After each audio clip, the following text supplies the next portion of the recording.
This episode is made possible by the generosity of our listeners. Thank you.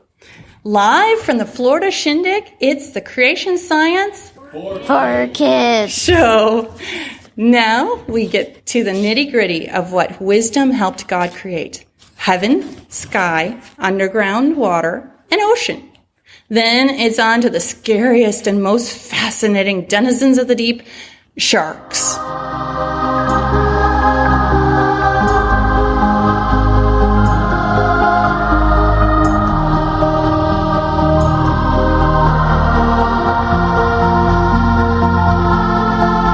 Praise the Lord. I will give thanks to the Lord with my whole heart, in the company of the upright, in the congregation.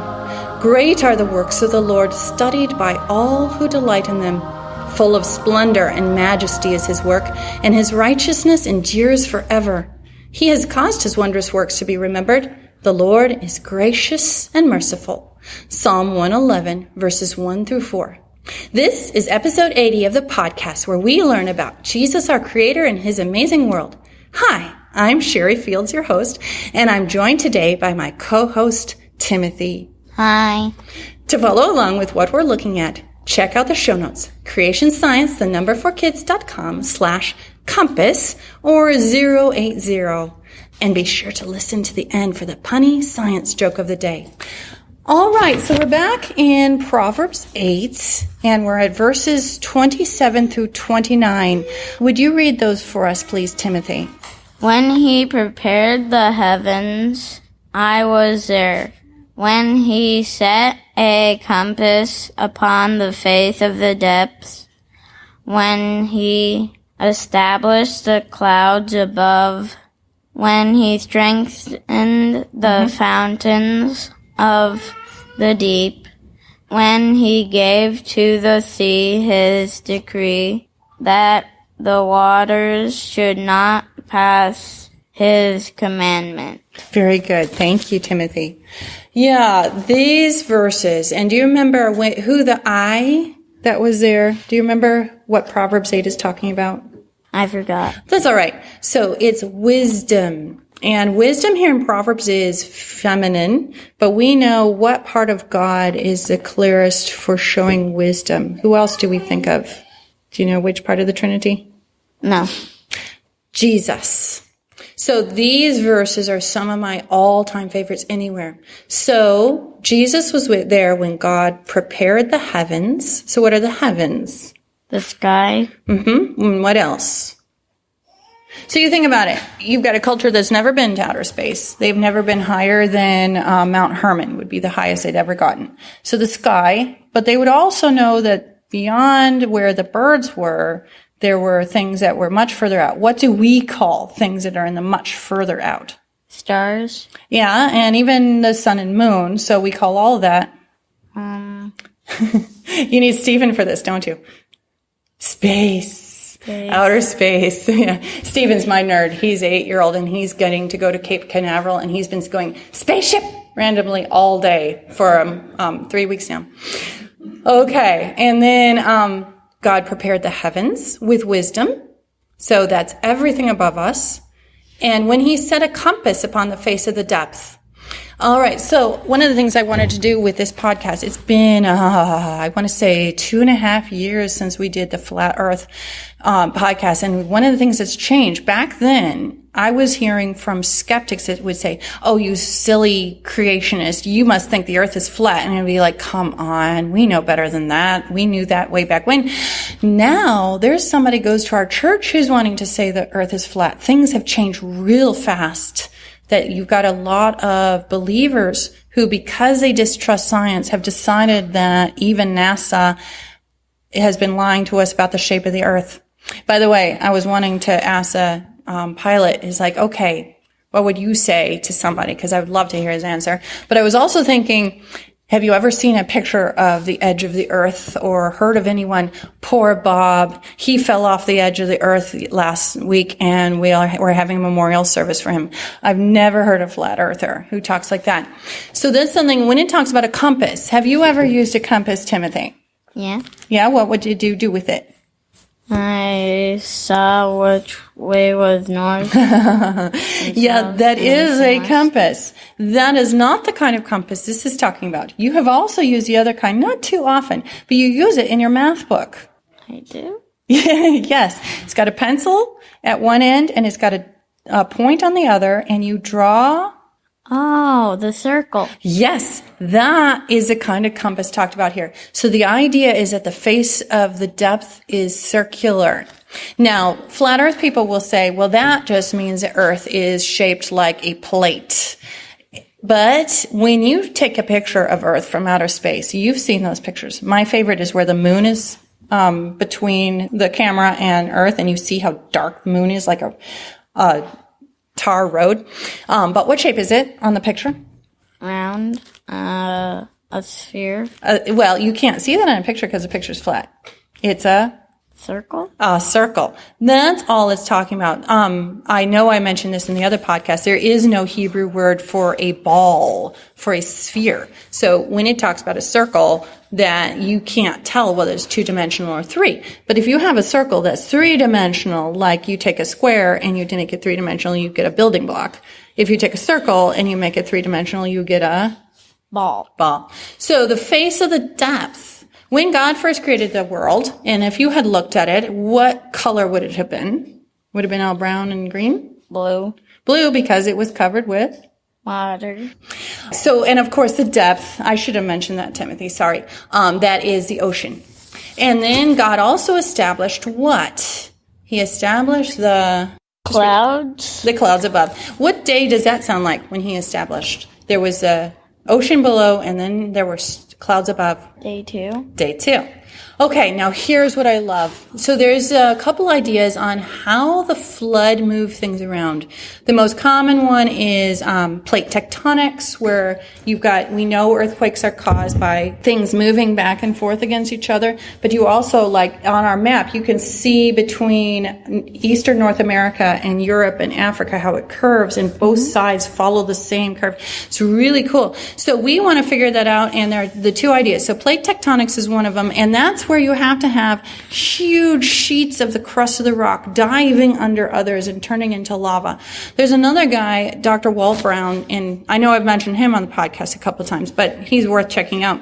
He does not think that's how it worked. He thinks that actually there was like a split of the seam, kind of like on a baseball, how it's got the different pieces of leather sewn together in different shapes, and that the whole rock slid apart at the seam in the middle of the Atlantic, slid over across this huge cushion of water, and that's a lot of the water that was coming up.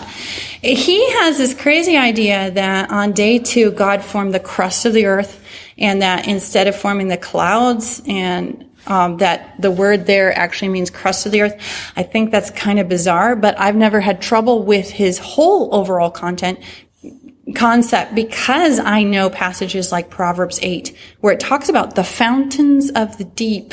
And even here it mentions that they were strengthened. So that's something Dr. Brown talks about. He thinks that they would have been huge subterranean pockets of water. I think he's got, because he's an engineer, huge mathematical equations, but that's something I don't get into because math isn't my specialty. But the idea that there would have been like pillars and supporting walls and stuff to keep them solid, and that's the way it was designed originally, very good, could have continued the system forever if Adam and Eve hadn't fell. So that's something that's his idea, and this kind of verse is one of the reasons that I think he's on the right track, is this, that God strengthened the fountains of the deep when he first created. But all of that is something we can't know, and we only get these little hints. So whatever somebody believes about the Bible, we can guess, but God will show us someday what he actually did. All right, now this last phrase. When he gave to the sea his decree that the waters should not pass his commandment. What did God promise Noah when they got off the ark? He would never flood the entire earth again. Right. So the way God has it, yes, the ocean level, we look at the ice age and it looks like it dropped at least 100 feet, possibly 300 feet with the amount of ice caught up on the continents. So that changed the water level quite a bit, but then it melted back. But has it ever covered the whole world again? No, there's a barrier. It's like God saying, okay, water, you're huge, you're powerful, you're scary, but you can only come up this high. I'm going to make sure there's plenty of dry land on the outside so there's enough room for animals and plants to live in. So this is a way of describing that in beautiful poetry. And his power. Can you tell the sea, okay, you can come right up to this line and then you must stop. You may not pass that. I can always build something to stop. Yes, we can. But can we keep the whole thing out? Most of the Netherlands would be underwater if we couldn't. But that's very flat land. Can we really change this the way God does everywhere on the whole planet? No. No, not anywhere close. So it's showing how huge God is. Oh, one of the things that I wanted to mention, I was listening to another favorite podcast of mine, the Steve Schramm Show. It's SCHRAMM is his last name. And you can find that on my webpage, Creation Science, 4kids.com/creation-podcasts, I believe. Anyway, I'll have it in the show notes. He was talking about cosmic microwave background radiation in Dr. Danny Faulkner's. And one of the ideas that creationists have been throwing out that as a possibility on how God first created the world is that when he spread out the heavens with water above the heavens, if heavens includes outer space, you would have to have water that could somehow, enough water to actually matter beyond the whole visible universe. And I actually talked to him a couple of years ago. I was like, I have trouble swallowing that because of the vast amount. And he said, yeah, it would be like 2 light years across with the earth in the middle, or even bigger than that. Can you imagine 2 light year ball of water? That huge. I don't know. We are not entirely sure what God's talking about, but it sure blows our mind.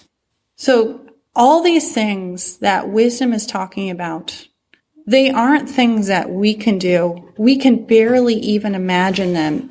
And I think that is what's going on. Why, when Proverbs 8, the God through Solomon here is trying to tell us how amazing God is and how wise he is, he was pulling out all the stops, telling us the most amazing things about what God is. And that's one of the reasons I love science so much, is because it helps me to just think, wow, I'm small. God is big. He can draw a circle around the face of the earth. I have trouble even picturing how big the earth is. He can set things up deep down in the earth that are strong and could stand. He establishes the clouds. He can do all these things. He is God. I am not. I am wise to listen to him when he says, this is wisdom. So now it's time to hear from you. What do you have for us today, Timothy? Sharks.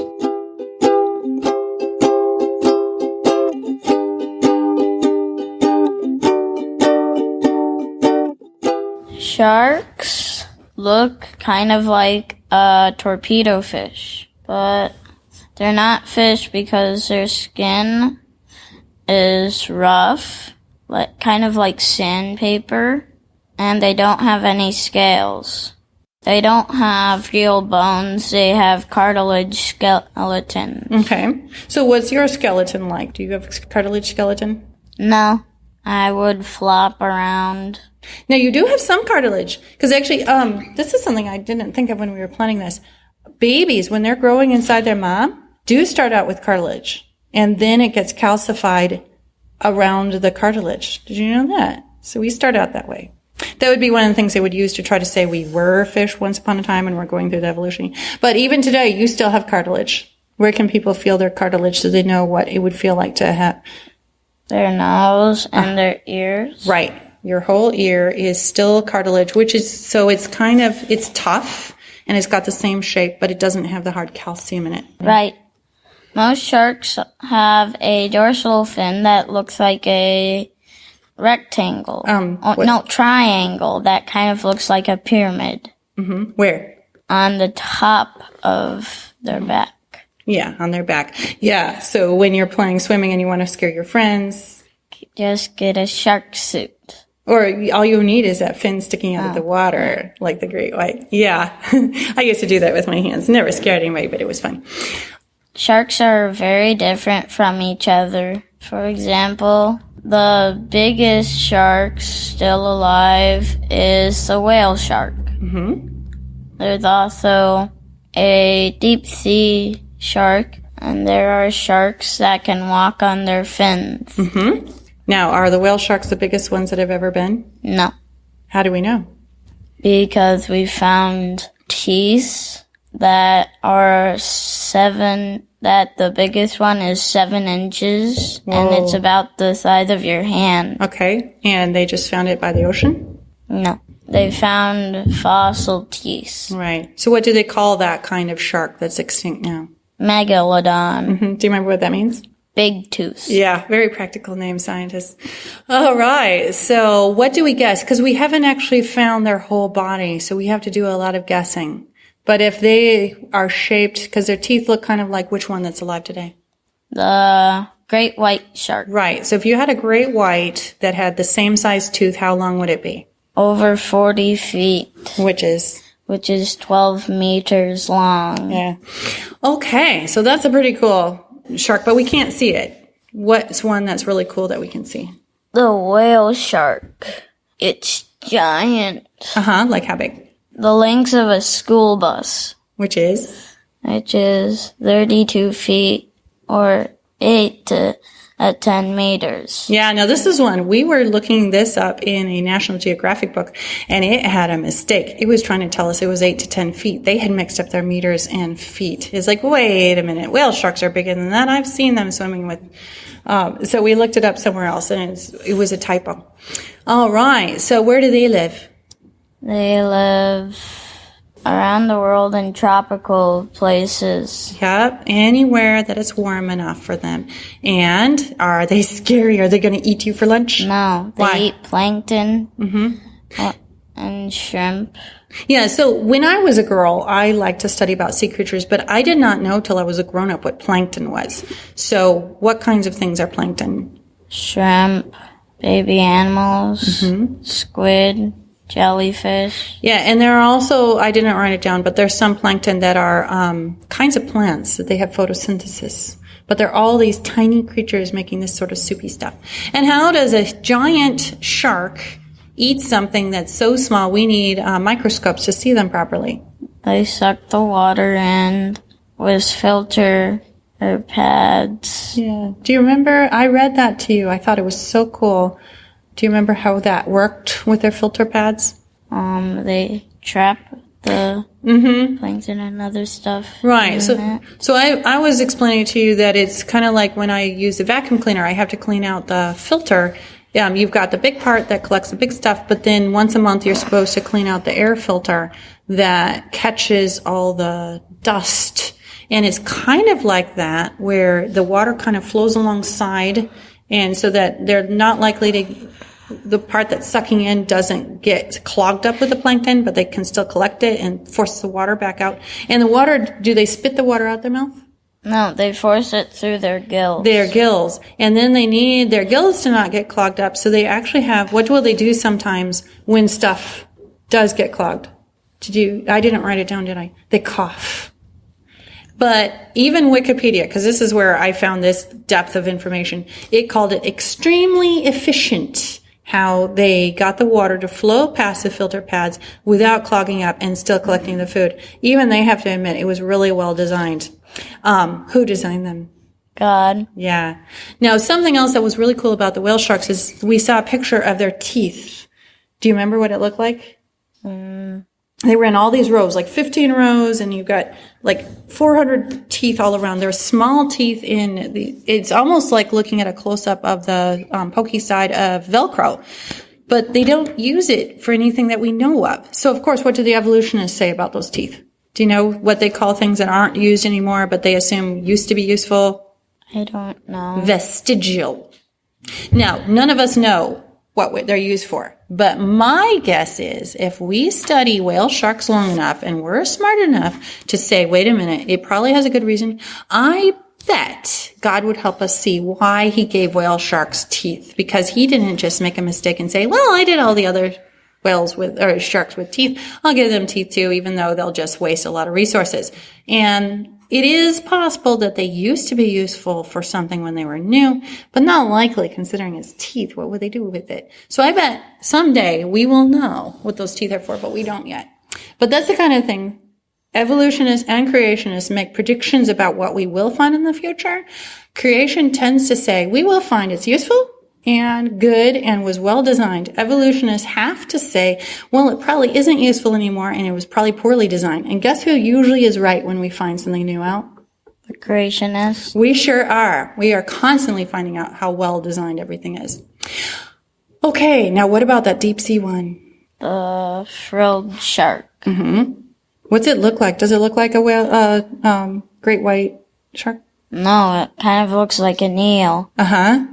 It's a really creepy face. Yeah. And its teeth. Did you see how it kind of has its teeth poking out? Mm-hmm. And I it's thought, like its teeth are coming out of its mouth to clamp on you and go back. Yeah, and they weren't ordinary looking teeth. Like you think of a shark, you usually think of that triangle. These, they actually have 3 spikes, so I thought they looked almost furry, like they had a whole bunch of spikes coming out of them.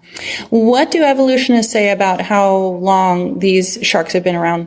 Early prehistoric. Mm-hmm. And, okay, so this is something else. I love the nautilus. It's on the design of my website and stuff. Nautilus are also considered very early. Where do they live now? I don't know. Where does the frilled shark live? In the deep sea. In the deep sea. Nautiluses, they do come up at night to feed, but they live way down deep, like 4,000 feet over like 1,200 meters. They live way down deep.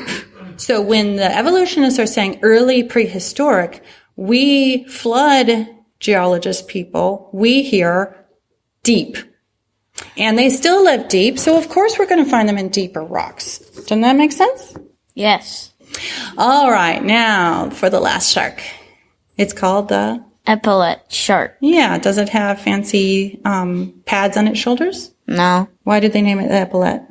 Because of the spots. It has dark spots behind its fin, so they thought it looked kind of like epaulettes. It's kind of a pretty basic looking shark, not too big. Okay. It lives near Australia. It lives in tide pools. Yeah.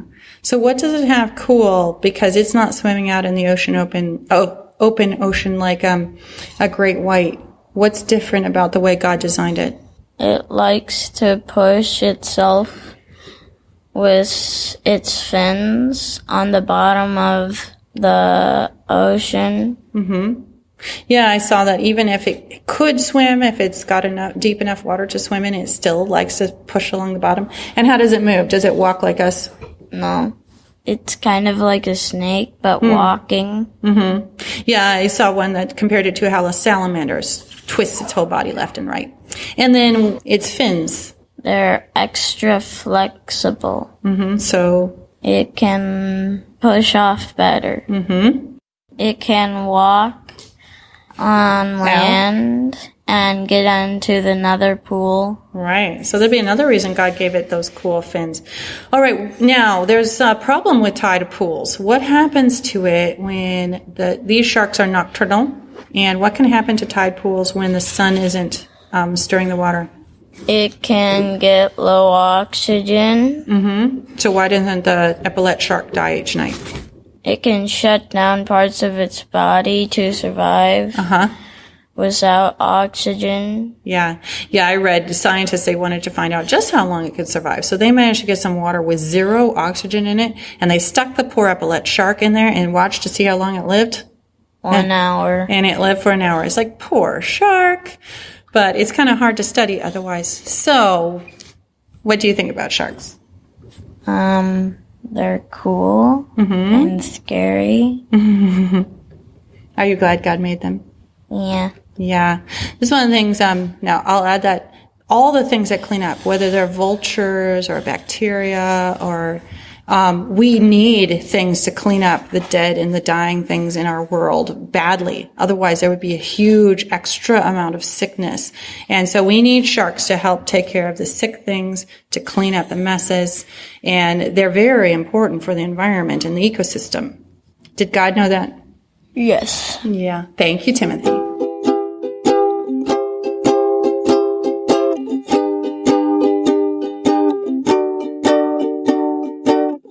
Don't forget you can find links to all the things we've talked about today by visiting the show notes page, creationscience4kids.com/compass to let your friends know about this podcast and ministry. And to connect with all the rest of the things we do with the podcast, stop by the web address I got just for you, cs4ks, the initials of this show.com, and find out how to send us your own recording. Write us an Apple Podcast review, drop us a note, become a monthly supporter, and see the heart of why this ministry is so important. Okay, here's a joke. What kind of lighting did Noah have on the ark? I don't know. Flood lights. Well, this finishes up our show for today. Until next time, have fun treasuring our amazing universe and Creator. Thou art worthy, O Lord, to receive glory and honor and power, for thou hast created all things, and for thy pleasure they are and were created. Revelation 4:11.